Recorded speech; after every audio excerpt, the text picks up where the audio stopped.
historic moment unfolded. It was the finals of Epoch, the path of the strongest tournament.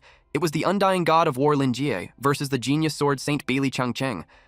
The ultimate clash between two undefeated legends. The host asked if Lin Jie's insane strength and flawless control could really come from a normal player. A man in red armor lunged at his blonde opponent. The host shouted that he was so powerful he could defy the heavens. This man was Lin Jie, known as the Undying Battle Emperor. His class was Berserker, and he was Epoch's #1 warrior. His control was flawless. Every strike went straight for the vitals. He moved like an Asura from hell. The system announced that the defense had been broken. The one defending was Bailey Changcheng, a level 85 sword saint. He ranked #1 on the swordsman leaderboard. The host declared that Jie now had a massive advantage, and Changcheng had no way to fight back. Changcheng's health dropped dangerously low. The host hyped the crowd, saying the champion of the Path of the Strongest was about to be decided. Jie stood over Changcheng. He smiled and said he had won this time. He even reached out a hand to help him up. Changcheng knew he had lost, but he couldn't accept it. He drew out more power. Energy gathered into a single point, then burst outward.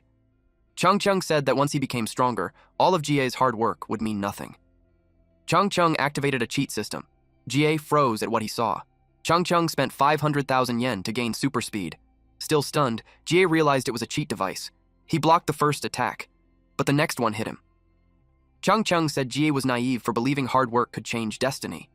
Jie felt a chill as Changcheng moved so fast he could barely track him. In an instant, Changcheng appeared behind Jie. He spent 900,000 yen to activate teleportation.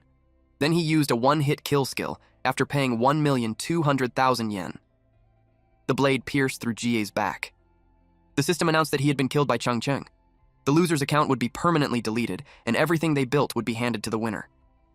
Jie never thought he would lose like this. He asked why he betrayed him. He demanded to know why he chose to cheat just to win. It shattered the promise they once made. Changcheng apologized. He said he hoped they could become brothers again in the next life. The system notified Jie that he had lost his player qualifications, and the system began to restart. Jie had lost, and he couldn't accept it. From the day he was born, he had been stuck at the very bottom of society. He had no background, no money, no power. But he believed that as long as he worked hard and stayed ruthless, he could change everything. With his own 2 hands, he clawed his way up the leaderboard. He was only 1 step away from the peak, 1 step away from the throne. He gambled his life for it. But, in the end, he was crushed. He thought that if he could start over, he would climb to the top no matter the cost. The system notified him that all his game qualifications had been revoked. Suddenly, he woke up gasping for air. He was stunned. At first, he had no idea where he was.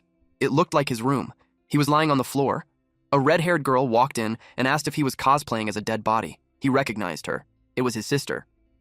3 years ago, she fell into a coma after a car accident. If she hadn't been kept alive by machines in the ICU, she wouldn't have made it. That's why he used all his prize money from the game to pay for her treatment. So now, seeing her standing right in front of him, he couldn't understand it. He asked how she was fine when she was supposed to be in a hospital bed. She grabbed him and shouted to their mom that he had gone crazy from staying up all night. She said he was the one squatting in front of the TV waiting for the game's midnight launch. Hearing that, he quickly asked what year, month, and day it was. She told him it was the day of Epoch's open beta launch, June 22nd. 5 years ago. That's when it finally hit him. This wasn't a dream. He had really been reborn. When Changcheng betrayed him, he felt nothing but despair. He never expected fate to give him another chance. His life and his game had both been reset. This time, he swore he would stand at the very top of Epoch. With the money he saved from 3 years of part-time work, plus the 100,000 he borrowed from a loan shark, he could finally afford a gaming helmet and start over. Epoch was a VRM MMORPG. As time passed, the game evolved alongside its players. It sparked a massive craze. It was an endless and mysterious world, pulling people in with its high-quality virtual reality. In that world, he was known as the Undying God of War. With pure skill and hard work, he climbed to the top using only basic gear and normal abilities. Players praised his mechanics, and he became one of the most respected names among ordinary players. He was just 1 step away from becoming the strongest. But in the end, his best friend Changcheng gave in to power. He turned into an enemy, and betrayed him, stopping him from claiming that final title. It made Jai wonder when the betrayal started and why it happened, but he knew thinking about it now was useless. What mattered was the chance in front of him. And this time, he would leave no regrets. He put on the VR helmet and entered the game. The system asked him to choose his class so he could join players from all over the world in exploring this vast and unknown world from the very beginning. Every player entered the game with zero knowledge, forced to figure everything out on their own. But he was different. He was a veteran from 5 years in the future. He knew this world better than anyone. And he planned to use that advantage to move faster, grow stronger, and stay ahead of everyone else. Now that he had been reborn, his resolve was even stronger. This time, he would finish what he started. He would climb to the very peak of Epoch and become the absolute strongest. He declared that the king of mechanical skill had returned at the beginner village plaza. The crowd started gossiping when they saw a warrior pass by. They couldn't believe there were still people playing that class, which sat at the very bottom of the class hierarchy. One person even commented that even a dog would shake its head at him. Another person chimed in, saying he didn't even have a decent weapon, yet he walked around so arrogantly. They thought he had nothing to show off when he was broke. They were talking about Lin Jie, a level 1 human warrior. He had no title. He had 125 health points, no mana, and 0 over 100 rage. His attack was 1 to 4 unarmed, defense was 1 base, strength was 5, stamina was 5, agility was 3, intelligence was 1, spirit was 1, and willpower was 3. Willpower builds up when dealing damage in that state, and it is required to cast skills. But our MC didn't even care about all of these, because he knew things that only he can exploit. 2 years ago, under the night sky with Chang Cheng, he said that no matter what, even if he had to start over, he would still choose to be a warrior. Chang Cheng replied that warrior was a class only bottom-tier players would pick. Because they couldn't afford expensive gear and they couldn't use flashy spells, they could only rely on their natural toughness to charge into the front lines and soak up damage. Basically, warriors were just cannon fodder. He suggested that if Jai wanted to experience the strongest gameplay in the game, he should choose a swordsman like him. Elegant and deadly. But Jai firmly believed that the path to power belonged to warriors. He had insane resilience in any situation, and the stronger the enemy, the stronger he became. Only by fighting through every crisis does one earn the right to become the undying god of war, the tier 0 of the patch. Back then, he was level 80, a warrior berserker with the title Undying God of War. He said that only a player who had gone through countless battles without ever dying could earn the title Undying God of War. Chang Cheng asked if he was sure that title would still exist after that day. That question led him to propose a bet. Chang Cheng asked what they were betting on. Ji said the bet was that even after returning, he would still be the Undying God of War. At the present moment, he thought about how a warrior's natural advantage was their high health. Even if he was poor, he wouldn't get one-shot by mini-bosses. On top of that, after completing a quest, he could advance into a higher class in the warrior tree, and it was the same path he chose before. The Berserker, a class that turns health into pure combat power. Pay-to-win players only care about the highest damage or the coolest-looking classes. Mage, swordsman, hunter, and assassin all have massive followings, so 9 out of 10 parties on the streets are just different mixes of those damage classes. But with how unbalanced monster stats are in the early game, he doubted they could even hold their ground, let alone stand still and deal damage. Warriors, on the other hand, have a clear survival advantage right from the start. As for their weaknesses, he could make up for them with his deep knowledge of the game. The system suddenly notified him of a new quest. For this, he had to report to Meltown. Time remaining, 4 minutes and 59 seconds. Jai walked up to an old man with a long beard. He was the novice guide outright. He didn't expect to see the old man again, so he felt a bit nostalgic. Suddenly, someone complained that the trash warrior bumped into him. It was a level 2 paladin player, Balai. He told Jie that if he wanted to pass, he had to pay 1 copper coin. Paladin was one of the early pay-to-win classes players loved to pick. It was an all-rounder that balanced damage, healing, and even crowd control. Balai smirked and said that if he didn't pay, he wouldn't be able to pass. G noticed that it had only been half an hour since the server opened, yet someone was already level 2. It looked like the same exploit exposed on the forums in his past life. These people dumped money to buy the novice experience pack right after creating their characters. They used the early level gap to bully the weak, mainly by extorting protection money. But in reality, they didn't understand the game at all, and their gear hadn't caught up either. They were just paper tigers. The best choice for the new arrival reward was a bag of copper coins, a full 10. Even if someone paid 1 copper coin as protection money, they would still make a profit. But G asked why he would give them any money. Balai threatened him, saying it was because he was stronger. Then, he attacked, telling Ji to delete his account and start over. Ji grabbed his hand. Balai was shocked that he couldn't use any strength. Ji said that grip amplification was an innate talent. It boosts finger strength, making it harder to drop a weapon once you hold it. Balai quickly activated disarm resistance. Balai was stunned.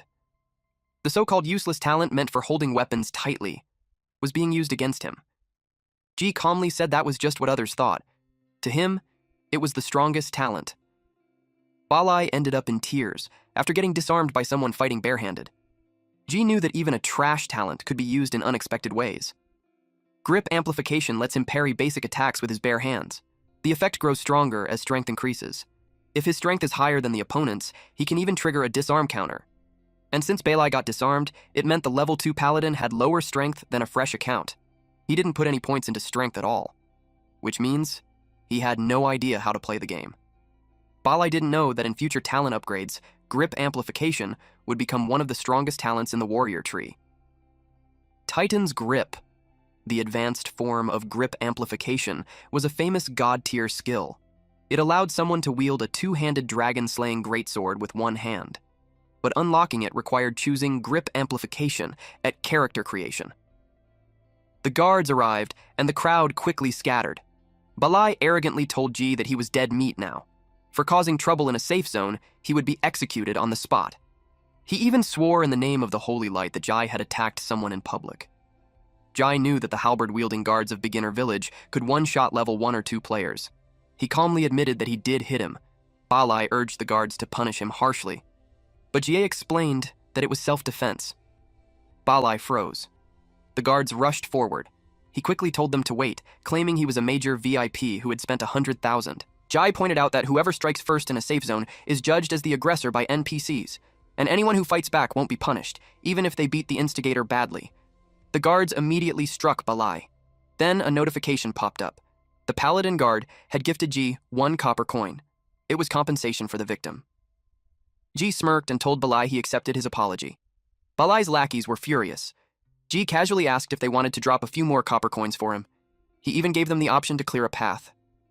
They were annoyed, but they had no choice but to move aside. Ji walked up to the old man to claim his novice reward. He sat beside him and said it had been a long time since they last met. Outright looked confused and asked if he knew him. After all, the game had only been out for 1 day. Ji said they were practically old acquaintances. It had been 5 years since they last met. Outright thought he was joking. It didn't matter. Since Ji followed the quest and sat in front of him, he qualified for the novice reward. He could choose one of 3 options: 10 copper coins, 3 basic health potions, or a crude iron sword, a warrior-exclusive item. The bystanders laughed, saying any idiot would pick money. Broke players would instantly sell the 10 copper coins. Right now, it could go for at least 100 grand on the black market. But unexpectedly, Ji chose option 4. He knew that it would take 3 years before anyone discovered that the novice quest had a hidden option. The crowd thought he had lost his mind. There was no option 4. Then Ji said, "The bonfire before dawn will extinguish twice." With that, he became the first to unlock the hidden reward. Outright was stunned. He asked where Ji had heard those words. Ji continued, "When the dark moon sinks into eternal night, the Forsaken shall step through the rifts of time and return. What reignites in the ashes is the fading fire of the old gods and the dawn of a new era." Outright stood there with his mouth open, completely shocked. Jai then revealed Mino that it was the secret code Outright himself once gave him. 5 years ago, Jai received a hidden quest to protect Outright's family. Outright broke down in tears as he said he didn't know how to repay him. After all, he was just a novice guide NPC. He truly had no rewards to offer. But he told Jai that if he ever needed help one day, he should just say that phrase. And even if his identity changed and the system made him forget, he would still remember that Jai was his savior. Outright slowly realized that Jai was someone incredibly important to him. The system then notified that Jai had met the conditions for the hidden quest. Since that was the case, Outright gave him everything he had. It also revealed that the 4th option was a veteran player return reward. In Jai's past life, he was only 1 step away from becoming the strongest, but in the end, he was taken down by unfair means. Even if unfairness is normal in this world, he refused to accept it. He used an initial talent stone. It was a unique bound item that grants an initial talent. The crowd was shocked to see the custom talent gemstone. It could only be bound once per account at the very start.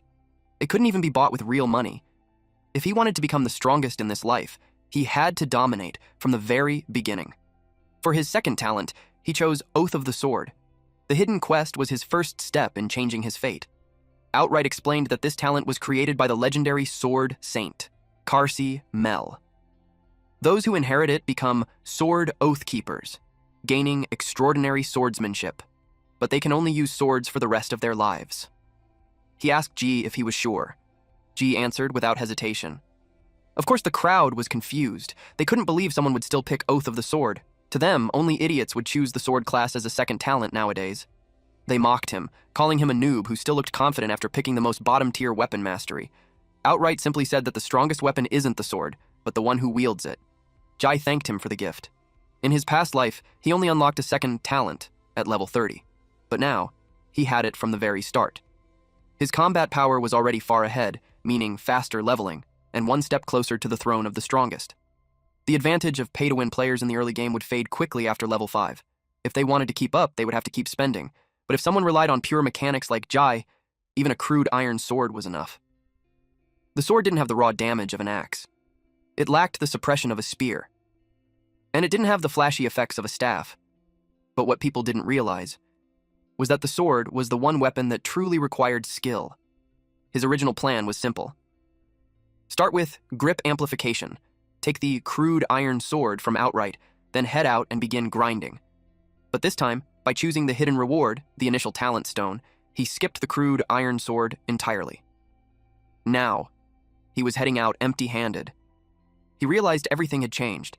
If he made different choices in this life, then the entire path ahead would change too. And maybe even the ending. Before he met Changcheng again, he knew one thing for sure. He had to become stronger. He would completely overturn the ending of his past life. As he walked forward, he passed a merchant selling beginner weapons and gear. A hooded man stepped closer with a faint smirk, saying he wanted to check what was being sold. After a quick look, he tossed the items aside, calling them nothing but scrap metal. Then he bent down and picked up a wooden stick. As soon as he held it, a system panel appeared. It was just a level 1 weapon, an ordinary, unprocessed wooden stick with pitiful attack power. A wooden stick's main attack method is striking, so it's classified as a club. But it also carried a hidden sword tag. That's when he realized something. The merchant panicked and begged for mercy, explaining that he was just a lifestyle player. He nervously added that buying and selling gear was his only way to make a living. The hooded man mocked him, calling him a coward who didn't even know how to fight. As he swung his weapon down, he laughed and told him to go back home and play house. To him, the merchant was nothing but an eyesore. GA stepped in and said that lifestyle players were players too. No one was above anyone else. Without chefs making food, alchemists crafting potions, and blacksmiths forging weapons, most combat players wouldn't even make it past the city gates. He asked how much the wooden stick cost, and the merchant said 1 copper coin. The hooded man asked who he was. G calmly gave his name and class. The man laughed the moment he heard warrior. Jai handed over the coin, and the merchant gratefully thanked him. Jai couldn't help but feel how perfectly timed it was. The coin he got from Balai became the key to something important. The hooded man grew annoyed that Jai ruined his fun. He claimed he was just doing a good deed. Jai pointed out the truth. He was just bullying people. The hooded man smirked and said Jai didn't even realize he had been scammed. He mocked him as a clueless rookie warrior. He went on, saying the wooden stick was complete trash, something no one would even pick up off the ground. He snapped, calling him a dumbass and saying the merchant was obviously a scammer. Frustrated, he cursed that the goods were so worthless he wouldn't even step on them. He said G deserved to be scammed, then told his companion to leave. The companion quickly followed. In every beginner village, blacksmith shops were filled with wooden sticks. Even if they were priced at 0, no one cared. Only clueless newbies would buy them for 1 copper coin, thinking it was a bargain. It became a classic scam when Epoch first launched, but G wasn't a newbie. He was the undying god of war, someone who had handled countless divine artifacts with his bare hands. His instincts wouldn't be wrong. This wooden stick had both sword and club attributes. A normal weapon system shouldn't allow that kind of overlap. Unless it was an unidentified divine artifact. Even if he couldn't identify it yet, using it as a sword was more than enough. Jai equipped the wooden stick. A status window appeared before him, showing his identity as Lin Jie, a returned player now at level 1, a human warrior with no title. It displayed his stats: 125 health points, no mana, and a rage system at 0/100 that builds through combat. His attack was 2-5, slightly boosted by the wooden stick while his defense remained basic. His attributes were also listed, showing 5 strength and endurance, 1 intelligence and spirit, and 3 agility and willpower. A sudden surge of power erupted, spreading across the sky like dark cracks tearing through the air. Then multiple system alerts appeared, announcing that the world quest Demon's Offensive had been triggered. Everyone was ordered to defend the gates of Meltown from the incoming demons and protect the town's guardian crystal. G recalled that Meltown stood on a key front line of the Epoch continent and was one of the areas most affected by the plague. This caused the level 2 monsters outside the North Gate to become highly aggressive demons that spawned endlessly. He remembered that 1 year after the game's open beta began, Meltown had completely disappeared from the map. It was most likely wiped out by the same demon army. The players were excited since killing monsters at the North Gate gave high experience, but the guards stopped them. Even though the situation was urgent, they didn't want novice players rushing to the North Gate to die. They advised everyone to go to the other 3 gates, fight weaker monsters, and level up first, but GA said he wanted to pass through. The guard warned him that once he left the gates, he would lose all novice protection.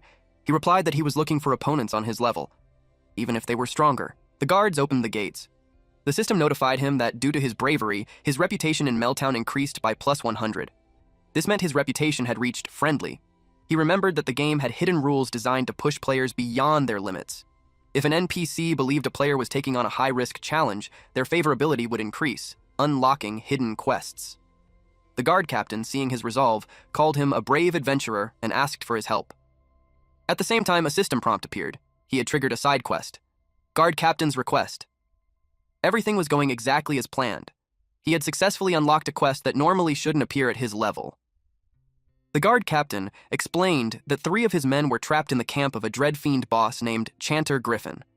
He begged Jai to retrieve their bodies so they could be buried properly. Jai thought about how defeating enemies above his level could grant bonus rewards. At the same time, this could be his chance to change Meltown's fate. He told Guard Captain Lance that what they needed wasn't just a burial. The real solution was to kill the novice killer Chanter Griffin and clear the dungeon completely. He knew the boss had to be defeated by someone far below the required level. Because of that, he decided to suppress his level as much as possible before facing it. He was confident that with his skill and deep understanding of the boss's mechanics, he could take down a god-tier boss, even at level 1. The guard captain was shocked, asking how he even knew his name. Jai calmly declared that he would rescue the trapped soldiers, defeat Chanter Griffin, and save Meltown. He told them to prepare for a celebration. The guard captain shook his head, saying it was impossible. Unless a miracle happened, his men were as good as dead. He urged Jai to do what he could and wait for Chanter Griffin to leave. Jai simply said he was that miracle, and deep down he knew the truth. This time, he had nothing to rely on but himself. But in this life, he would use his own hands to change his fate. Moments later, Jai walked around the cemetery. He wondered if the entrance of Beginner Village had already turned into a river of blood. Then he smelled it, and that confirmed everything. Epoch was designed with brutal difficulty, almost like the developers had a grudge against the players. Even so, the rewards were so high that players all over the world still rushed in to compete. In the distance, players were already shouting commands. Tanks were told to push forward, while healers were ordered to hold their positions as the battle began. A group near a campfire realized they were missing a support. One of them pointed out they also lacked a tank and called for experienced players to join. Jai knew that for average players, the safest choice was to form a party. Someone walked up to him and asked if he was the idiot who got scammed earlier. They mocked him for still holding his precious wooden stick. One of them clicked his tongue and called the others over to take a look. G found them boring. They kept making fun of him, asking if he seriously planned to farm monsters alone as a noob warrior. One laughed and said that with such trash gear, he would eventually end up begging to join a party. Another added that he was just a level 1 warrior with a wooden stick, and the only reason he looked confident was probably because he got carried before. G calmly thought that while forming a party reduces risk, it also lowers profit. To him, hunting alone was far more rewarding, up to 5 times the profit compared to being in a party. And once someone was strong enough, parties actually became a disadvantage. G slapped the man's hand away. The man fell flat on his butt from the shock. GA noticed that despite looking sturdy, the knight's body was surprisingly fragile.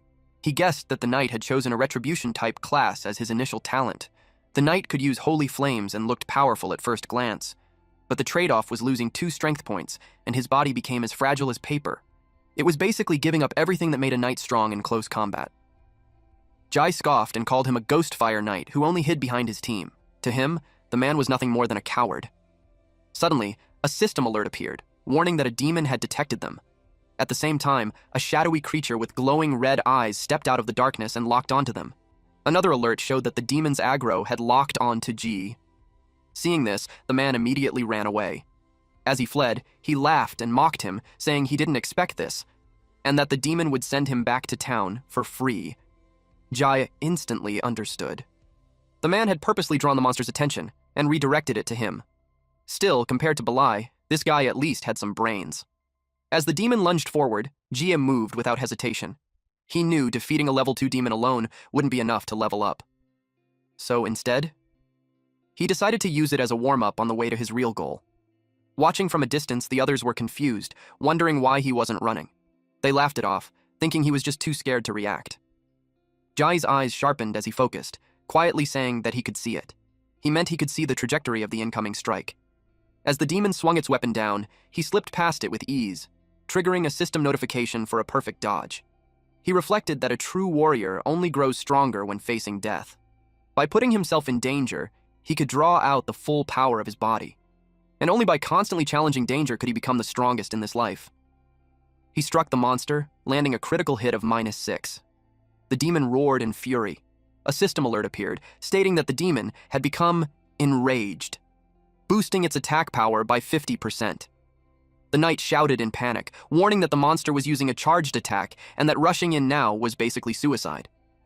But instead of backing off, Jai calmly thought the current intensity still wasn't enough. As the attack came, he stepped even closer, deciding he needed to push himself further. He moved in even closer. Seeing the perfect opening, he moved exactly as planned and struck again, triggering a critical hit of -10. The monster let out a pained roar as the strike pierced its body, blood spilling from the wound. Jai was surprised when his attack was suddenly interrupted. Without hesitation, he rushed in again, closing the gap even more. He followed up without pause, unleashing a rapid series of strikes. Each hit landed cleanly, carving into the demon one after another and giving it no chance to recover. A system message appeared, confirming that he had killed a Dread Fiend warrior alone and earned +100 experience and +5 copper coins.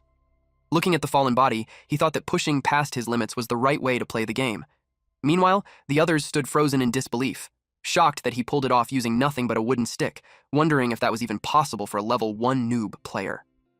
The knight tried to make sense of it, convincing himself it had to be luck, that every hit just happened to be critical. Otherwise, he had no way to explain what he had just seen. A man asked if Jie was a closed beta player of Epoch. He said this level of skill couldn't be trained without hundreds of hours. He offered to team up, saying he needed an expert on his side. Without hesitation, Jie refused, saying he wasn't interested. But the man guessed he was heading toward Chanter Griffin. He knew it required a 5-man party, and their team already had 4 members. They were just missing 1. A system prompt appeared, showing he had received an invitation from Reckford to join their party, but he stayed silent. Reckford tried to persuade him, offering to split the profits equally. Jai pointed out that while 5 people were recommended to challenge Chanter Griffin, it wasn't actually a strict requirement. Reckford looked worried and asked if he was really planning to go solo. He told him that in a dungeon like this, relying on just one person's skill wouldn't be enough. He tried to convince him, explaining that Griffin's first kill reward included a special title and legacy equipment. He added that no teams with fewer than 20 members were attempting the dungeon, and their group had the best chance among them. Confidently, he even said Jai was lucky they were willing to let him join. One of them warned that in Griffin's second phase, it would summon a few elite monsters. Without a tank, they wouldn't be able to withstand the attacks and would get wiped out instantly. Hearing that, Jai pointed out that what they really needed was a tank, and he just so happened to be a warrior. Reckford quickly waved it off, telling him not to misunderstand. He claimed they thought highly of him and believed his strength was worthy of joining their elite squad. Then, with an awkward smile, he added that it definitely wasn't because they lacked a tank and had no choice but to pull him in.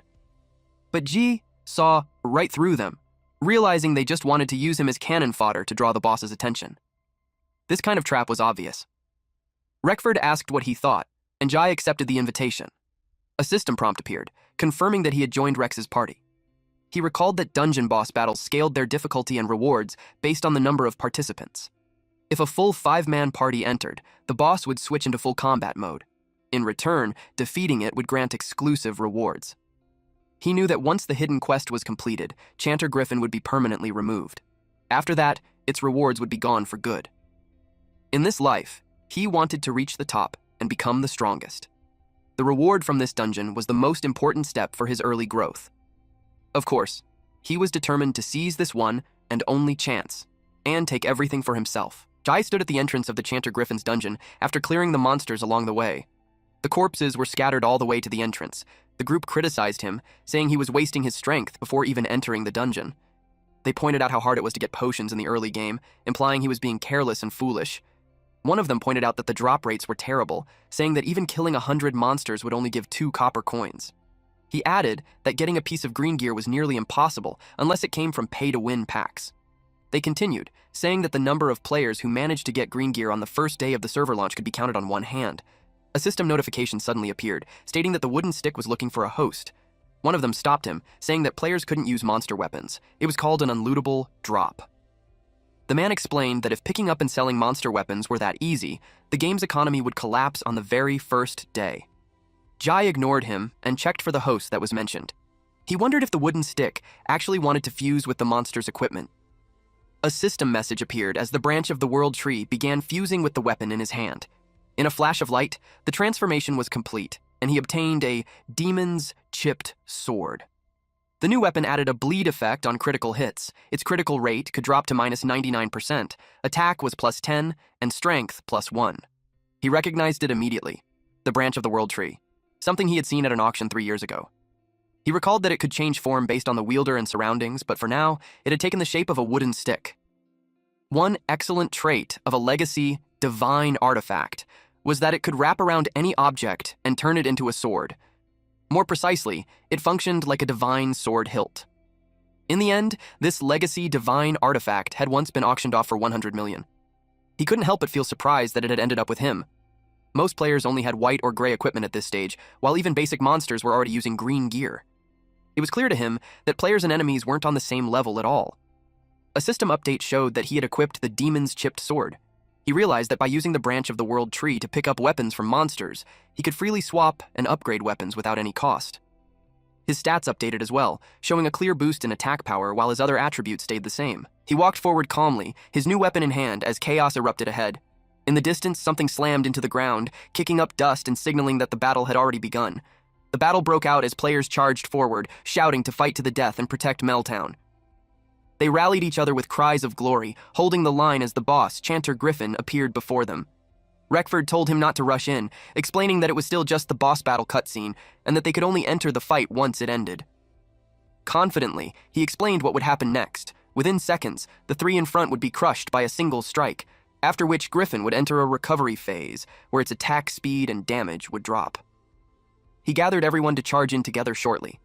But before he could continue, G calmly cut him off, saying he had no interest in finishing this cutscene.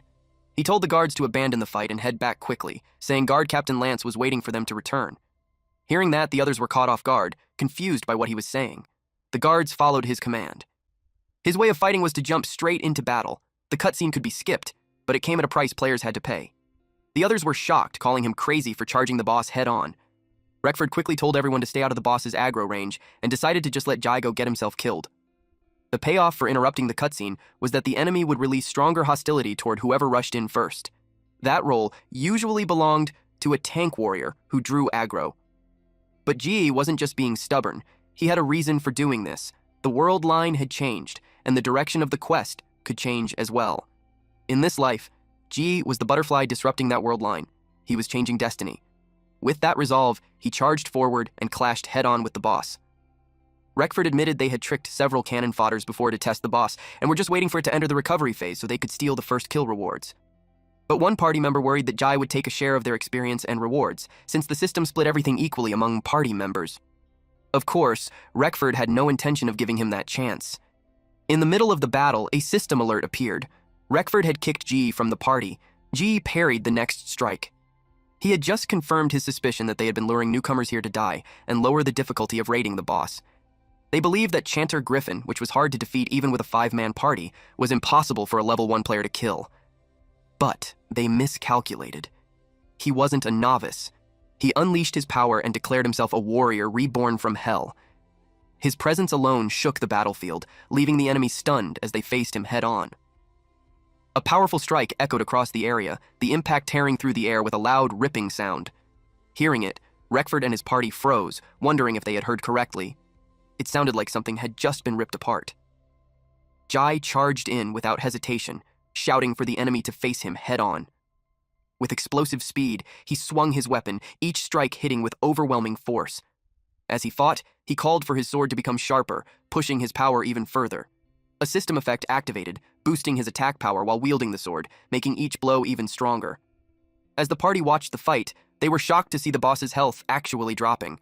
It made them realize that he wasn't struggling. He was holding his ground and fighting the boss evenly.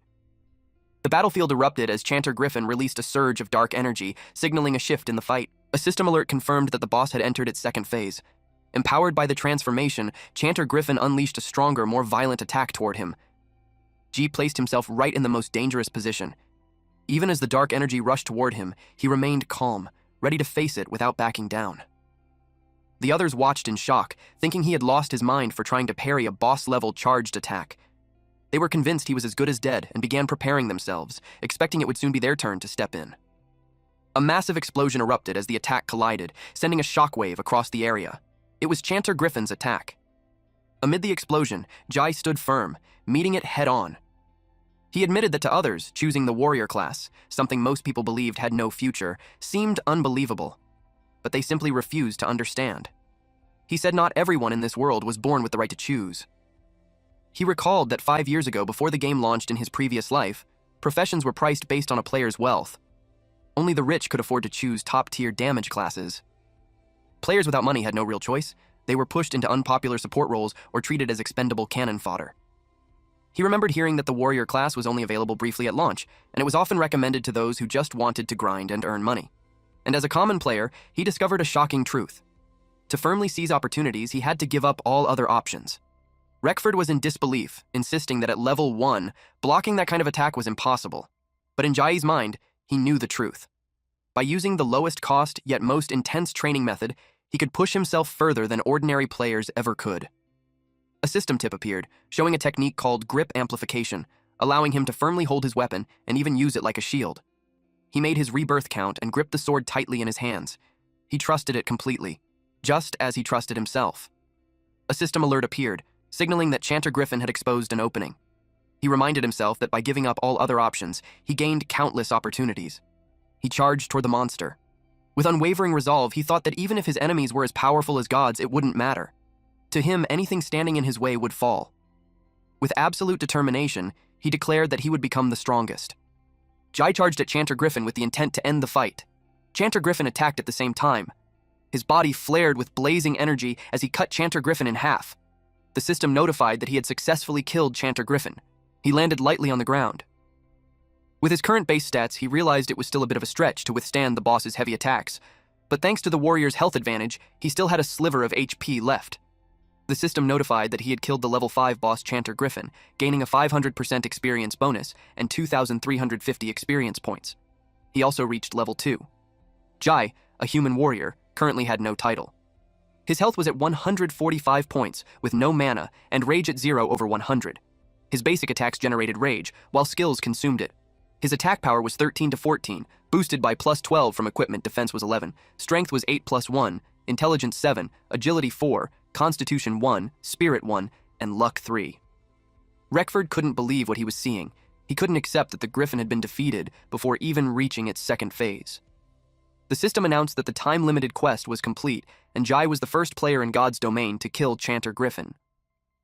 Meltown's reputation increased by 200, and his personal reputation there exceeded 300. Since Chanter Griffin was killed by a non-upgraded player who completed the mission For Whom the Bell Tolls, the boss and its demon legion would permanently disappear from Epoch, restoring peace to Meltown. Chanter Griffin's body began to glow brightly. Reckford insisted that Jai must have used a bug, calling it an unfair victory. He ordered his party members to pick up the loot on the ground, reasoning that since they came together, they should still get most of the drops, even if they didn't fight. But one of his party members said he couldn't pick anything up. The system notified that he didn't have the qualification to loot. The man panicked, confused about why he couldn't claim the rewards, realizing he didn't meet the requirements. Then the truth hit them. Chanter Griffin had been defeated entirely by Lin Ji. Stunned, He connected the dots and realized that Linji had been removed from the party just before the kill. Reckford shouted in frustration, yelling that the drops had nothing to do with them anymore. A golden item appeared. Chanter Griffin's Golden Bell. A legacy divine artifact. It granted a powerful protection effect that could block a fatal attack once and knock back enemies when shattered. Jai didn't expect it to be so small. He casually reached out and called the loot to him. Coins spun through the air in a bright swirl, flying straight toward him. One man who tried to grab the loot cursed loudly as he watched it fly away. He complained in frustration, wondering why Jai got to keep everything. Reckford tried to calm Hawk down, saying it didn't matter, even if Jai took all the rewards. They quickly came up with a new plan. According to the game's rules, a player who died would drop all the loot they obtained within 24 hours. So they decided to kill Jai, so the Griffin's rewards would still belong to them. Hawk hesitated, reminding the group that Jai had just defeated Griffin alone and that his strength was far beyond what they expected. The marksman activated a skill to assess Jai's condition and saw that his health was only at 3%. Confidently, he concluded that even a light hit would be enough to finish him off. Reckford told everyone to switch to player versus player mode. They planned to let GA enter the dungeon first, then kill him inside to make sure he wouldn't come out alive. They quietly moved behind him. Jai was checking his loot. Killing a boss had earned him 100 copper coins and a large amount of alchemy materials. The current price of 1 copper coin was 12,000 yuan, so the total was 1.2 million yuan. He had just made a fortune in a single day. Reckford approached with a mocking smile, sarcastically congratulating him and admitting he had real skill. Jai's tone turned cold as he accused him of betraying their cooperation and kicking him out of the party. He told him it was already too late for apologies. Reckford quickly changed his tone, pretending they had trusted him all along and chose not to interfere because of his strength. He praised him for defeating a 5-man difficulty boss alone, calling it impressive. He added that he and the others should at least get some credit for it too. A system warning appeared, stating that Ji had suffered a fatal heavy wound. Before returning to a safe zone, his maximum health was drastically reduced, and all his stats were cut in half. Reckford told him they had already figured out his background, and that it was the end for him. They reminded him that the people he had dealt with were part of the infamous Rex's villain gang. Their rule was simple: kill monsters and players alike. They cooperated, but they also betrayed. The archer aimed at Ji. While Reckford told him it was time to hand everything over, the archer released a powerful arrow. Jai recognized it as the hunter skill Eagle Eye. It greatly increased accuracy, almost guaranteeing a hit in open areas. He realized the archer had intentionally missed. He asked them what they meant. Reckford made it clear. It wasn't just Griffin's loot he wanted. He demanded everything, including the wooden stick, his equipment, and everything else he had. He added that if Jai begged for mercy, they might spare his life. With a cruel smirk, he said he wanted Jai to leave the Hill of Sinners completely bare, so everyone could witness his humiliation. He burst into laughter, imagining Jai as a bare-assed warrior, a pauper who thought he could reach the heavens in one leap just because he got lucky and triggered the boss's weakness. In his eyes, Ji was nothing more than an idiot crawling at the very bottom of society. Since it had come to this, Ji had no intention of letting that happen. To him, they were nothing more than obstacles on his path to becoming stronger. He said he would step over them without a second thought and keep moving forward. They weren't even worth remembering. He smirked confidently and challenged them to come at him if they had the courage. This was exactly what he wanted. Since he refused them, they charged to kill him. The archer activated Eagle Eye. Jai used the bell. It blocked every attack. The clash triggered a powerful explosion. Reckford's team grew annoyed at the divine artifact left by Chanter Griffin. Hawk asked what the Golden Bell did. He wondered if it granted invincibility. Jai replied that it wasn't invincibility, it just bought him 1 second of breathing room. Hawk scoffed, asking what difference 1 second could make. Jai answered that upgrading a skill enhancement only took 1 second. After that, he could crush the 3 of them completely. The system notified that he used 1 free skill point to learn an exclusive warrior skill. The skill was Death's Respite. When near death, he could activate it to recover a small amount of health. If he was in an extreme state or surrounded by enemies, it would restore a massive amount of HP. It could even exceed the warrior's maximum health limit. The archer was stunned when they saw his health fully recover. They couldn't understand how he did it. He even broke past the limits of his heavy injuries. Jai asked if they wanted to witness power from hell. The mage told his team not to panic, pointing out that Jai's sword was still stuck in the ground. He ordered them to focus fire. Jai rushed forward. Reckford froze in shock. He was about to say something, but the archer was already hit. A powerful punch sent him flying. Reckford and the mage were stunned by how fast he was. On top of that, he had killed the archer with a single punch. Jai activated Grip Enhancement. When fighting unarmed, he gained boosted combat power. Rekford shouted for Mechi, the mage, to use Ice Burst to control him. The mage cast Ice Burst, freezing Jai in place. Then Hawk charged in with his greatsword, saying he had been annoyed with him for a long time. But Ji shifted his body just an inch, causing the blade to slam into the ice instead. The impact shattered the frozen binding. He pulled back his fist, and with a single punch, he blasted Hawk away. Mechi couldn't believe that his Ice Burst failed to hold him. Jai explained that as long as his strength stat was high enough, he could break free by force. That level of frost magic was nothing more than child's play to him. Mechi argued that he saw Ji's stats get cut in half due to the heavy injuries, so he couldn't understand how his strength was still that high. Then, he noticed the battle aura wrapped around Jai's body. He realized that Jai's stats didn't look reduced at all. He told the archer to use Eagle Eye to check Jai's stats. Jai stepped forward and grabbed Mechi's hand, telling him there was no need, because he had already sent that archer back to the respawn point earlier. Mechi panicked, insisting something was wrong. He claimed Ji was using a cheat program, that Ji was a hacker. Those words triggered Ji's painful memories. It reminded him of when Changqing betrayed him. Back then, Changqing declared that Ji had lost. Ji had sworn he would never fall to that level. So hearing Mechi say that made his anger boil. He twisted Mechi's fingers, calling him scum for accusing others of cheating when he couldn't win. Overwhelmed by the pain, Mechi begged for mercy. He said he surrendered and promised to leave Rex's villain gang if Jai let him go. But it was too late. Jai used Power Punch on him and sent him flying straight into a building. When Mechi crashed, he blasted a hole through it. Someone stepped forward and told Jai that he had just thrown away his last advantage as a warrior. Rekford already understood how Jai used his skills to gain the upper hand. He knew that in disadvantageous situations, Jai could unleash bursts of strength, especially when surrounded by multiple enemies. The system notified that the warrior trait Last Stand meant that when under siege, his stats would increase significantly. The under siege status required at least 3 enemies surrounding him to activate. Rekford understood this well, and now that he was the only one left, Last Stand could no longer trigger. Jai admitted that, saying he would send him back to town with a single sword strike, fair and square. Rekford pointed out that Jai didn't understand his current situation. He explained that he was a professional killer who specialized in hunting players, especially in one-on-one fights. He was confident that he had the advantage. Rekford declared that he would take Jai's pathetic life. The killer class trait was Weak Point Strike, meaning every hit would stack debuffs on the target. Different strikes caused different effects. Arms would be disabled, legs crippled, the torso would bleed, and the most dangerous hit was to the head, which would cause blindness. Once hit, a player would quickly be buried under layers of debuffs. Rekford admitted that Jai had solid skills. Even while wielding a clumsy greatsword, his speed could keep up. But close-range combat was his domain. Once someone got hit, even if the damage looked small, the stacked debuffs would slowly overwhelm them. He declared that soon, Jai would be on his knees, begging for a quick death. Jai thought about it, and solved the problem by creating distance. Rekford watched as Jai sliced a building in half and realized that even with reduced stats, his attacks were still dangerously strong. They acknowledged that a warrior's early game power couldn't be underestimated. Still, Rekford believed that in a prolonged battle of attrition, Jai would eventually lose. But Jai had no intention of playing that game. He burst forward with explosive speed, telling Rekford to repent as he faced the resurrection crystal alone. Rekford was stunned by the sudden attack. The next moment, he was completely stripped.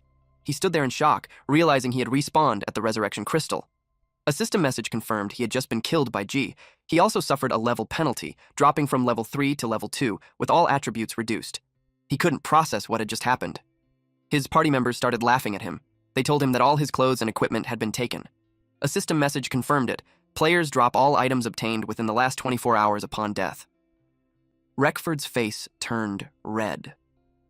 The others pointed out that everything he had looted hadn't even been in his possession for 24 hours.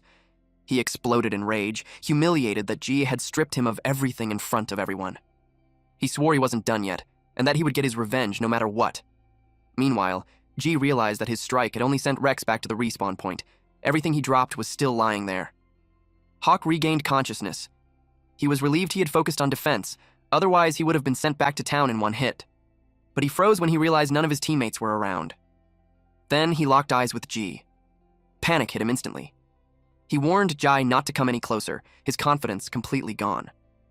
Jai calmly told him to take Rex's clothes back and deliver a message. If they ever crossed paths again, He would kill them until their levels dropped back to 0. Hawk quickly said he understood. He was shaking.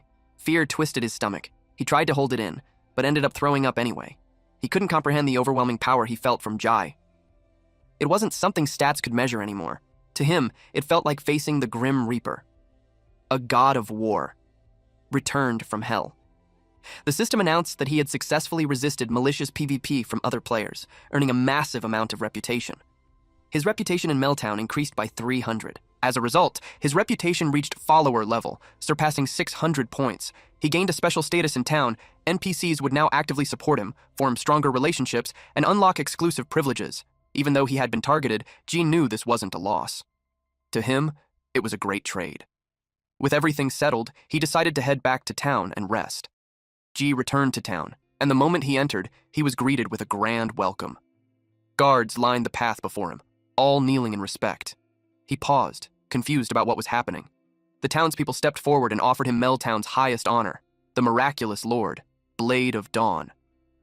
A system notification appeared, confirming that he had obtained a legendary title. The other players were stunned, unable to understand why NPCs were bowing to a player. They had no idea what the Blade of Dawn title meant. Curious, some wondered if it was something only top-paying players could unlock, and how expensive it must be. But others pointed out that even big spenders had never seen anything like it. The Blade of Dawn was a title Jai had heard of during a dungeon in his previous life. 3 years ago, the world was still trapped in a long, endless night. Everything was swallowed by darkness. The world had once been trapped in the long epoch of eternal night. Monsters ran wild. The fire of civilization flickered, barely holding on. During that time, a legendary human warrior appeared. With only a great sword in hand, he became the one who brought the first light into the endless dark. From that moment on, he became the symbol of breaking the night. He led the allied forces of every faction into the final battle at the darkest hour before dawn. In the end, he brought a new world into the light. His nameless figure stood at the edge of a cliff, the morning light shining behind him. With his blade glowing like the rising sun, he raised it high. The title Blade of Dawn was meant for those brave enough to stand against evil. Jai recalled that before the game launched, there were 8 legacy titles heavily promoted. Each one represented a legendary hero from the history of Epoch. The developers had hinted that these weren't just lore, they were likely hidden achievements or extremely rare honor rewards. But he had never heard of anyone actually obtaining one. And yet, now, the legacy title Blade of Dawn, one of the 8 great titles, was in his hands. Right here, in the beginner village of Melttown. As the townspeople welcomed him as the Blade of Dawn, even Jai didn't expect a reward this big. Jai, now addressed as Lord Blade of Dawn, was told that his actions had moved the entire town to tears of gratitude. A guard informed him that Mayor Oliver Green wished to personally host a welcome banquet in his honor. The system notified him that the side quest hero of Melttown had been activated. He was to proceed to the town council hall. The guard offered to escort him personally, but Jai refused, saying there was no need and telling him to return to his post. He knew that being too flashy would only attract unnecessary attention, so it was better to keep a low profile. As he walked away, someone watched from the shadows, gripping a blade.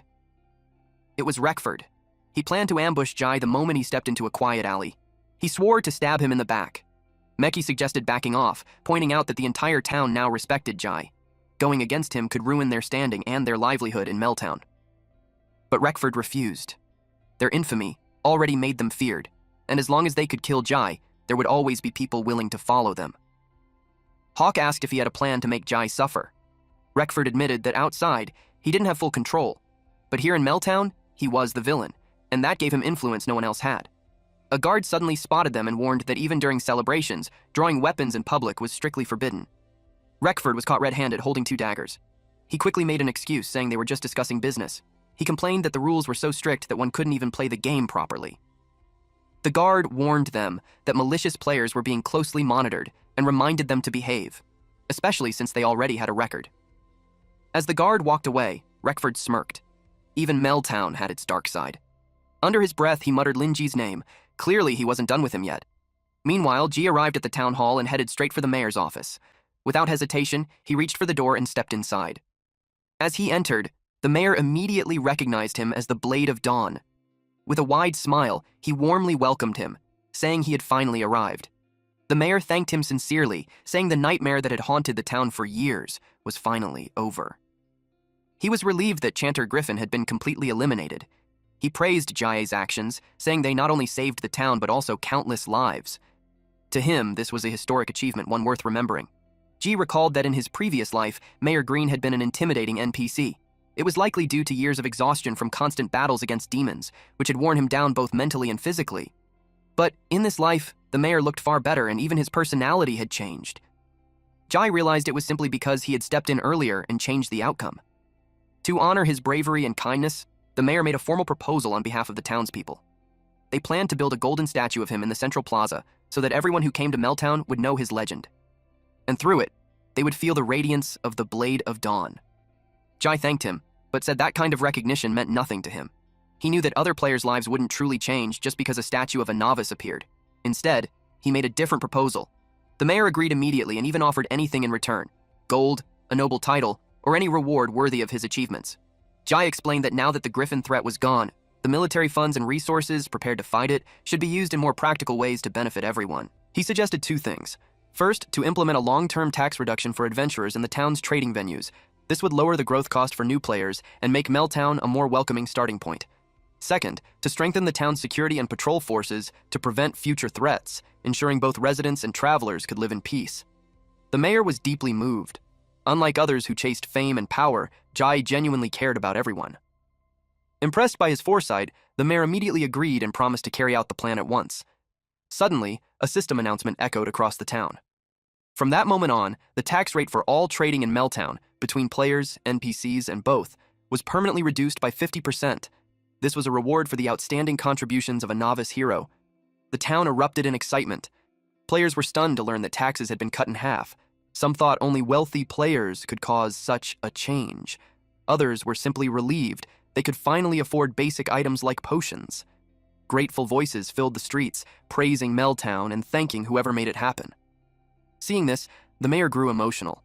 He said Jai had truly brought the light of dawn to the town and won the hearts of everyone. As a token of personal gratitude, the mayor handed Jai a key. It was for a vacant 2-story house on the outskirts of town. He explained that while it was simple, the location was peaceful and overlooked the windmill fields. He then gave him a brass key along with the land deed, officially granting the property to him. With sincerity, he asked Jie to accept it as a reward. In his name as mayor, he invited Jie to settle in Meltown and make it his true home. Jie was stunned. The system notified him that he had obtained the first player-owned independent property in Epoch. With the Windmill View residence, his name was now recorded in the town's history. He could hardly believe it. He now owned property in Epoch. This was something that had once been completely out of reach. In a game controlled by a freely evolving master AI, so realistic it felt like a second world, land scarcity was a core rule. This wasn't like other games where rich players could throw money around, buy entire streets, or make NPCs serve them. Every piece of land already had an owner, either a system-controlled city, a native tribe, or even a lair occupied by overwhelmingly powerful monsters. At most, players could only rent temporary usage rights or small workshop spaces. Even if a guild spent massive resources and reputation to claim territory, they could still lose it at any time due to weak defenses or system intervention. But this, a private space that fully belonged to him, was an unimaginable advantage in the early game. Whether for storage, skill research, or future expansions, its value was enormous. Jai thanked Mayor Green sincerely, saying he truly appreciated the gift. The mayor replied that Jai choosing to live there was far more meaningful than any golden statue in the central plaza. The system granted him new privileges within Meltown. He unlocked teleportation within the town and could instantly repair his equipment. He also gained access to a remote auction house. On top of that, all his expenses in town would now have a permanent 15% discount. The system message ended by wishing him to be favored by Dawn forever. Jai smiled. After that, Jai walked through the city. With the discount the mayor had given him, he figured it was the perfect time to restock. Suddenly, a system notification popped. He had been pickpocketed, and he had lost 100 copper coins. A figure in a red robe smiled, clearly pleased with the theft. Jai immediately grabbed the robe and demanded that she give it back, but in the next instant, she vanished into thin air. Jai clenched his jaw, annoyed that he had been robbed in broad daylight. He realized that Meltown still needed stronger security. Without wasting another second, he chased after her. They ended up in a dark alley. Jai told her to stop running. There was nowhere left to go. She smirked and said he had it backward. This was her territory. The figure revealed herself as a dark street lowlife, a level 3 elite hooligan. More men stepped out from the shadows, blocking his escape. Ji recalled that Meltown still had a hidden dark side. One key figure stood out, the manager of the dark street, Xia Lian. She studied him with a smirk, noting how well-informed he was, even suspecting he might be a closed beta player. In his previous life, Ji had been targeted by these dark street NPCs more than once. He knew exactly how this worked. Keeping it simple, she told him someone had paid for his life. He had been marked for death. Ji quickly ran through the possibilities. So far, he'd only offended 2 people. Paladin Balai and Reckford from the Rex's villain gang. He asked who wanted him dead. With a knowing smile, she said he already knew the answer. There was no need to spell it out. Jai smirked, saying Reckford no longer had the courage to face him directly and could only resort to hiring others. She shrugged and clarified that she was just an NPC who handled transactions. To her, player grudges meant nothing, it was all business. Then she gave the order to kill him. The men behind Ji rushed forward. Ji drew his sword and turned to meet them. Their clash exploded through the narrow alley. In an instant, they were cut down. Xiaolian raised a brow, clearly impressed. Jai asked if she wanted to try next. She paused, calculating. Robbing him now would be bad business. If things went wrong, the payment she received might not even cover her men's medical costs. Seeing the situation clearly, she ordered her men to retreat. Even together, they weren't a match for the Blade of Dawn. She added calmly, even NPCs calculate profit and loss when doing business. She decided to send a message back to Reckford through this encounter. Her report would say that she tried her best, but the pressure was too much, and she had no choice but to back down midway. She waved goodbye playfully, calling him Little Blade of Dawn. Before leaving, she added that if he ever visited the dark street again, he could just mention her name. Ji suddenly stopped her, his expression turning cold. She turned back, slightly annoyed, pointing out that she was already letting him go. But instead of backing down, he demanded the bag of copper coins she had taken. She reminded him that she had already shown mercy by sparing his life. Amused, she said he still dared to bargain with her even after that. To her, that bag of coins was simply the price he paid for surviving. But to Ji, it was money he earned with his own strength. A heavy aura began to rise from his body as he told her that she made money with her own skills too. She unsheathed her sword, saying she would be taking both his bounty and his money instead. Jai charged forward, their blades collided, but in the next instant, his sword snapped in half. She calmly told him that she wielded a weapon of destruction. Jai narrowed his eyes, sensing something was wrong. In his previous life, she had only been a normal merchant in the black market run by NPCs. Back then, she would even casually offer to lend him money to buy a new weapon, just because she found him handsome. Now, she felt completely different. It made him wonder, what exactly had changed this time? Jai clenched his fists. Even if he had to fight barehanded, he was ready. He wasn't letting her go that easily. She could tell he was trying to provoke her. But to her, it felt outdated. Still, she wasn't in a bad mood, so she didn't mind trading a few blows. With a sly smile, she called her men and told them to start the Dark Street's welcome ceremony. The crowd roared like fanatics, shouting that their boss was invincible. Full of confidence, she charged straight at Ji. Ji was caught off guard. Luckily, he dodged at the last second, losing only a strand of hair. She followed up with another attack. He blocked her kick with his forearms. This girl was starting to annoy him. He quickly realized she was actually strong. He lunged forward. Their fists collided at the center. She tried to kick him again, but he dodged. She praised his quick reflexes. She aimed for a cheap shot, but he caught her wrist just in time. He tightened his grip and raised his fist. She froze for a moment. Then she pulled away right away. He said it was time to end the fight. His punch slammed into the wall, cracking it. The impact barely grazed her cheek. She found it interesting. Without a blade, she couldn't bring him down. He asked if she still thought fighting was worth it. From here on, she'd lose more than she'd gain. She stood there, stunned. Then she burst out laughing. Now she found him truly interesting. She lost all interest in fighting. She handed his pouch back. She knew she had already wasted enough time. She called her men, and they all left. He muttered that she was a strange woman.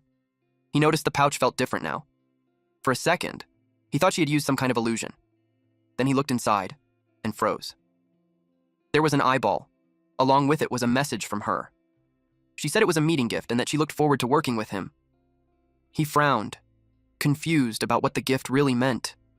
The eyeball suddenly glowed, and then it shot straight into his eye. He dropped to his knees, hit by sharp, unbearable pain. Suddenly, the system announced that he had obtained a rare, divine artifact, the Eye of True Sight. It looked like a dried-up eyeball, somehow linked to a fallen ancient god. Even though it had been abandoned, it granted him a powerful pseudo-skill, letting him see through illusions and uncover the truth. He didn't expect a reward like this. It was something he had never even heard of before. Now he couldn't help but think. This version of Meltown was far more interesting than he remembered. Later, at the market, he looked around, searching for anything useful. A man selling black stones caught his eye. He stepped closer and checked the goods. Black stone was the most common basic mineral in Epoch. Players who spent all their time mining for magic crystal ore had collapsed countless times because of it.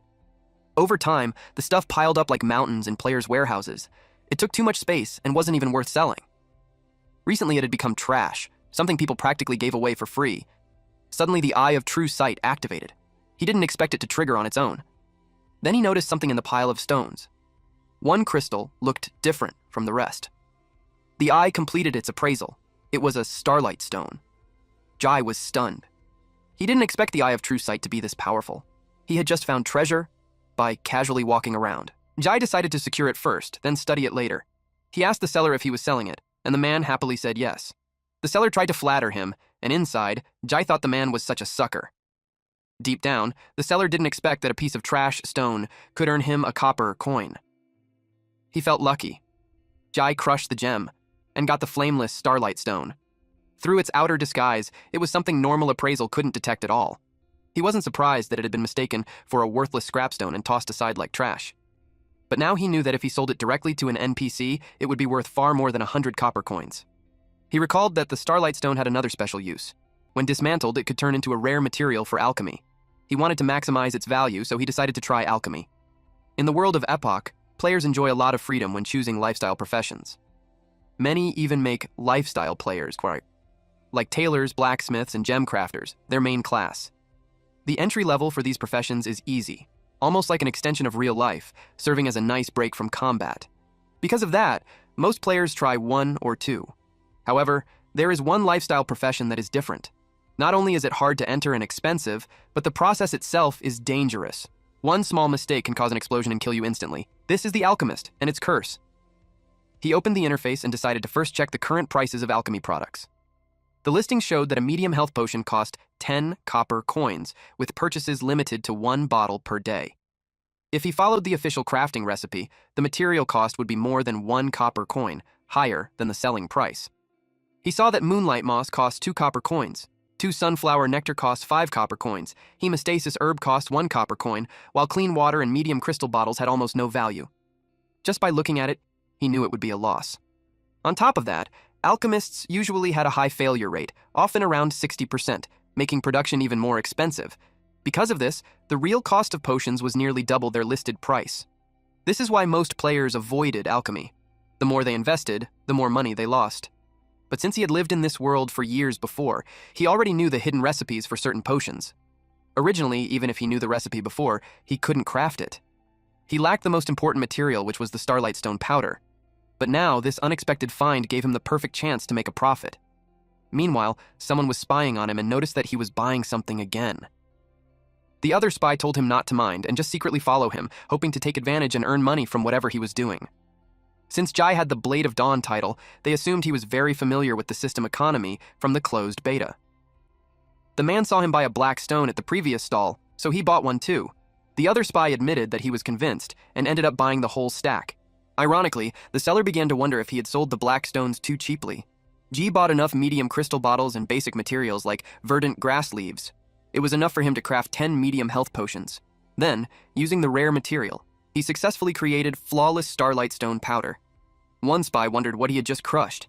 His friend called him an idiot. He guessed that it was the black stone Jai had bought, and that Jai was trying to make high-grade goods, with the black stone as the key material. They decided to copy him. They crushed the black stones in their hands and got cuttlefish stone powder and blue forage powder. Originally, the grass leaf essence could only be turned into weak herbal juice. Jai poured the grass leaf essence into the bottle, then he added the starlight stone powder. With the catalyst effect, the weak herbal mixture was instantly boosted into something much stronger. But that wasn't the end. The spies saw him heading toward the fountain and thought he was about to perform some high-level ritual. It made sense to them, since crafting like this should need a proper environment. As they watched closely, they came up with another guess about what he was doing. To their surprise, G simply filled the bottle with water, and the liquid inside turned green. The system notified him that he had obtained a medium health potion. Ji was satisfied. Its appearance matched the one sold in the shop, and the effect was the same. The spies thought he was making fake potions. He kept repeating the process, and he successfully crafted 100 medium health potions. The system rewarded him with a huge amount of alchemy experience, and his level rose quickly. Seeing the results, he realized that his past knowledge could now be turned straight into money. People noticed the bottles near the fountain and asked how much he was selling them for. More players came over and even tried to buy in bulk. In just 1 hour, everything he made was completely sold out. Since he priced them slightly lower than the shop, they sold instantly. Some were even resold at a higher price. In the end, his original 100 copper coins turned into 1,000 in just an hour. He was glad. The Griffin's reward had now multiplied 10 times. The spies finally realized they had underestimated him, and what he was selling was real medicine. They figured his method was likely secret knowledge from the closed beta. If it became public, it could shake the entire game economy. Seeing the chance, they planned to exploit it and get rich before the system fixed the loophole. Thinking it was easy, they tried to copy the process, believing alchemy was simple. But they ended up with a bottle of toxic potion instead. They doubted the recipe was wrong since they had watched every step. The guy who made it told his friend it was a health potion, just a different color. His friend asked if he dared to drink it, and just like that, the system notified that player Jabba had killed himself. The commotion caught Jai's attention. The crowd became curious about what was happening. They couldn't believe someone had just killed himself. But Jai knew they had tried alchemy blindly without understanding the recipe, and they suffered the curse of alchemy. He could only wish the guy better luck next time. Moving on to his next plan, he needed to log off and deal with his newly earned wealth. Jai logged off. At his house, he removed the VR helmet while calculating the exchange rate, noting that 1 copper coin was worth 10,000 yuan. Before logging off, he had already exchanged 50 copper coins through the trading platform.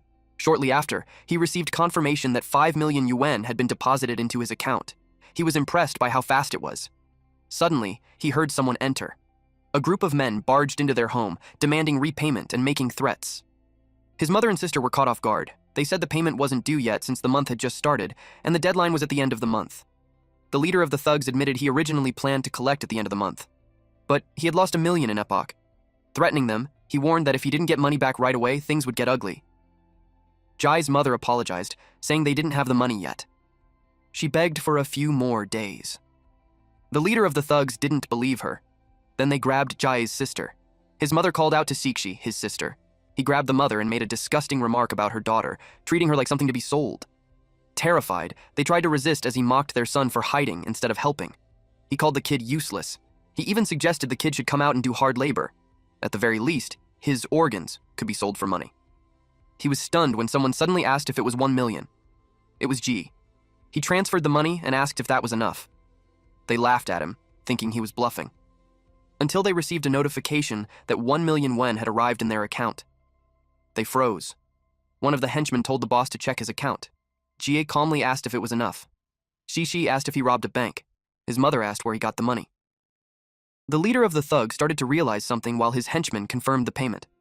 It was real. The leader grabbed Jai by the collar.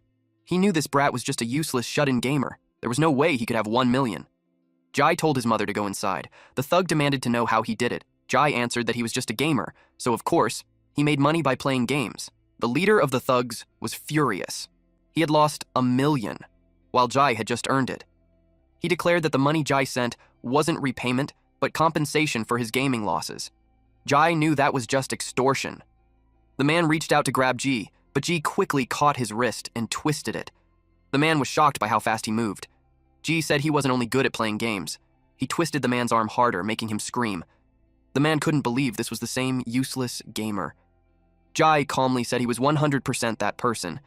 The other men started to get restless, but their boss told them not to move. He was already trembling as he begged Jai to settle this peacefully. Jai felt disgusted, hearing the man call him brother. The man noticed his overwhelming presence. To him, it felt like an evil spirit had come back from hell. Jai asked if he still wanted to extort him. The man quickly said it was all a misunderstanding and that he was just trying to make a living. He added there was no need to make things ugly. Since Jai had already paid, they had no reason to cause trouble, so he begged to be let go. He asked his men if they agreed. Of course, they followed their boss. Ji told them to get out of his house immediately. They rushed out without hesitation. Zixi and their mother watched them leave. Zixi even shouted at them, saying they were rude, and if she saw them again, she'd beat them up.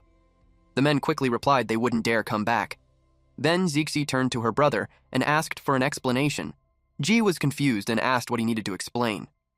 She pointed out that a millionaire had suddenly appeared in their house. That made him nervous. He wondered how to explain everything without making his family worry. Jai thought about how good it felt to be reborn. This time his sister was healthy and alive. In his past life, his father died and his sister was very sick, leaving his family in huge debt. He had to carry the weight of the whole family. He went around holding his resume. People told him to go back and wait if any chance came up. Back then, jobs were hard to find, and life as a normal person was rough. He struggled to get stable work and could barely survive. Until one day, he passed by a mascot inviting people to play Epoch. They said it was an endless world, full of unknowns, with countless riches waiting for players to find.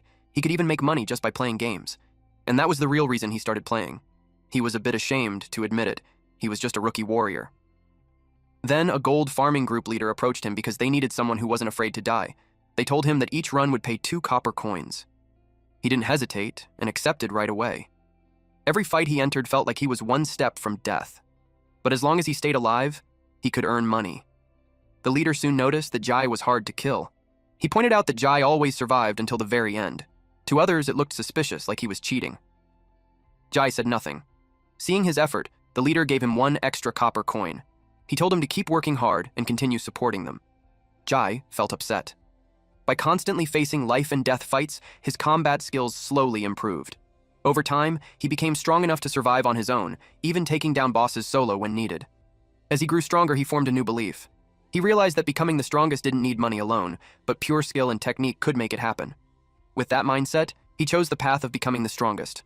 It also let him earn money while protecting the person most important to him. He made up his mind to become the strongest. Later on in his journey, he met a good brother who fought beside him and shared the same goal. It was Baili Cheng Cheng.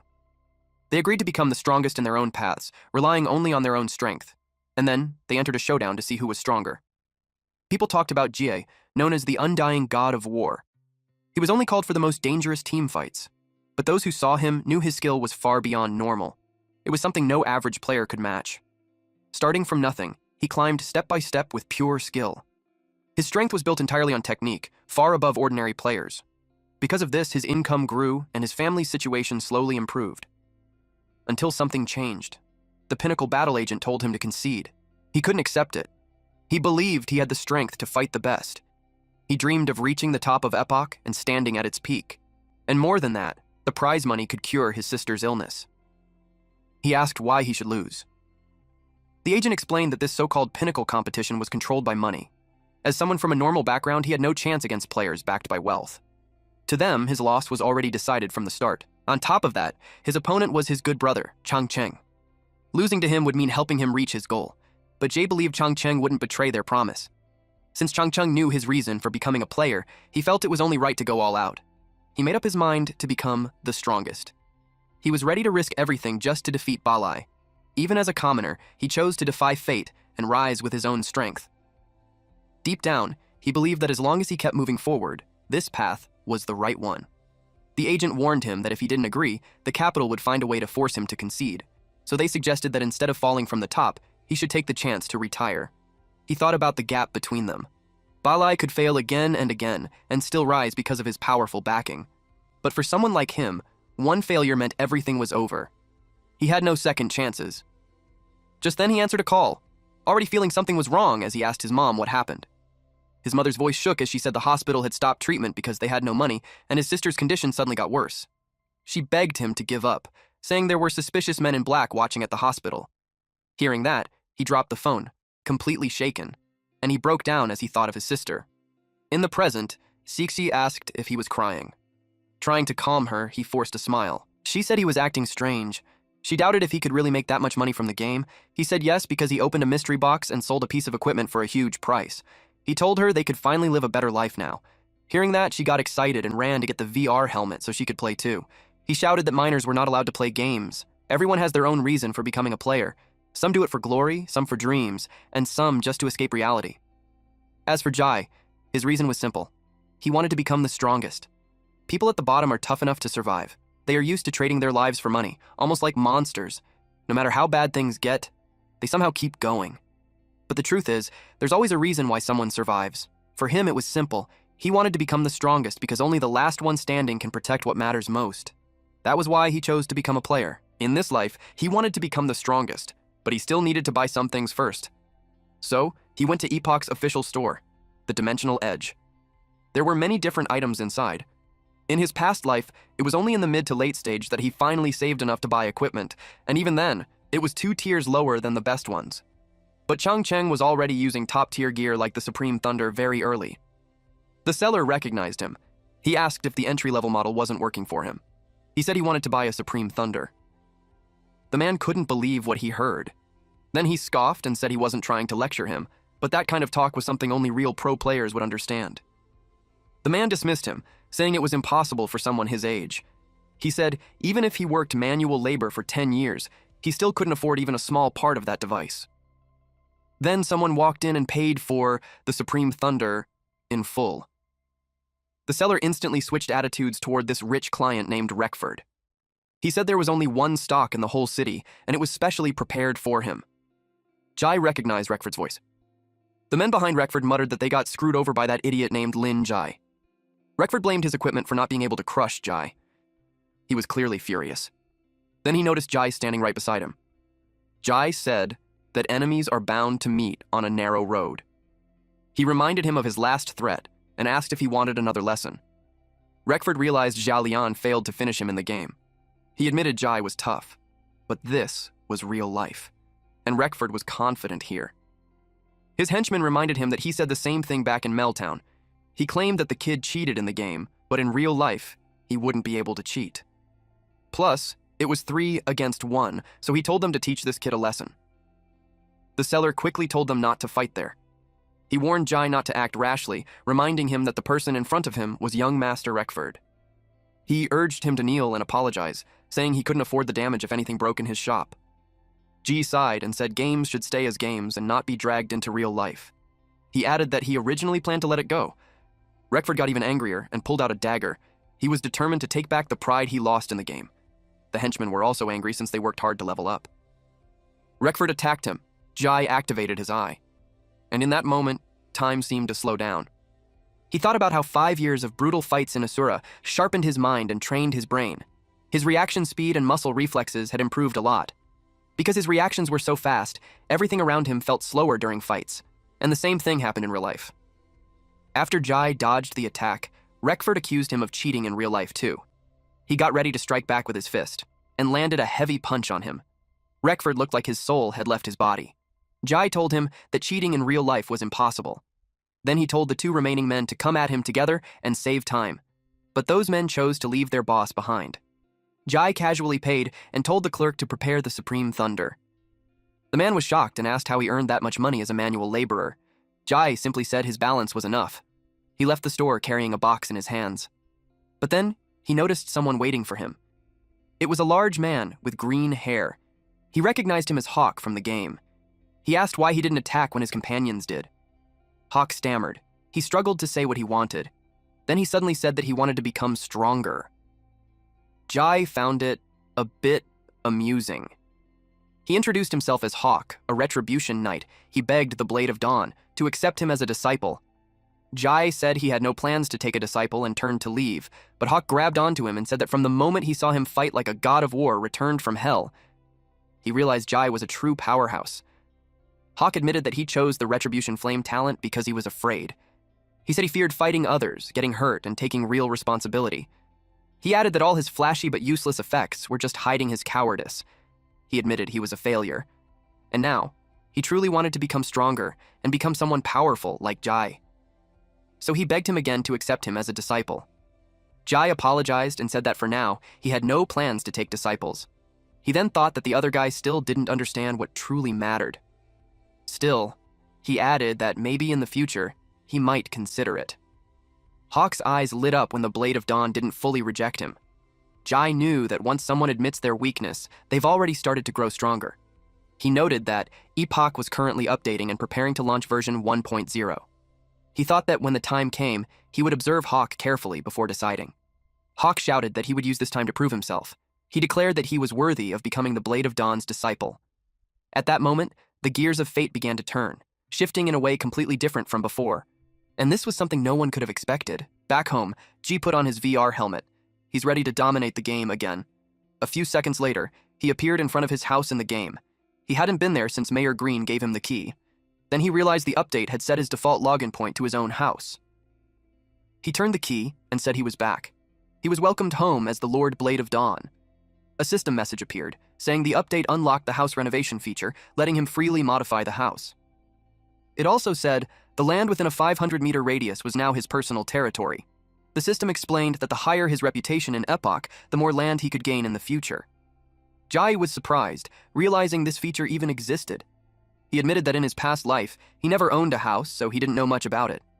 Looking around, he saw the house was completely empty and not livable at all. He checked the renovation options and saw things like luxury floor tiles, a leather sofa, a chandelier, and even a weapon rack, all priced in silver coins. He realized the house Mayor Green gave him was basically designed to drain all his hard-earned money. Comparing the costs, he thought it could even buy a real mansion, and he called them straight-up profiteers. Still, the scenery was nice, so the money wasn't a total waste. Sitting inside, he figured he could just earn more money later. Suddenly, someone rang the doorbell. He walked to the door to check. He opened it slightly and asked who it was. It was our number one baddie waifu, Leon. He made a sour face, already feeling unlucky.